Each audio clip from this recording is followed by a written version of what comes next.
ஏற்ற காலத்தில் உங்கள் மேல் என் மழையை பெய்ய பண்ணுவேன்.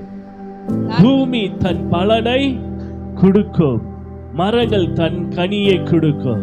ஆண்டவர் ஒரு நிலத்தை அவர் நனைக்கும் போது, மழை பெய்து ஒரு நிலம் நனைக்கும் போது, அந்த நிலத்திலிருந்து ஆண்டவர் ஆசீர்வாதத்தை அவர் கட்டளையிடுகிறார். அல்லேலூயா. ஒரு காரியத்தை புரிஞ்சுக்கோங்க, விதைக்கிறோம், நாம பூமியில விதைக்கிறோம், தண்ணீர் பாய்ச்சுகிறோம்.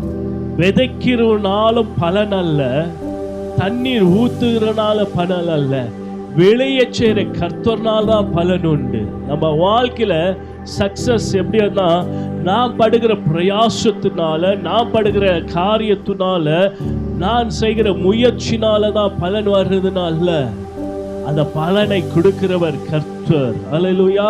விதைக்கிறவனாலும் அல்ல, தண்ணீர் பாய்ச்சுகிறவனாலும் அல்ல, வெளியே செய்கிற கர்த்தர்னாலே கிருபை உண்டாகுது.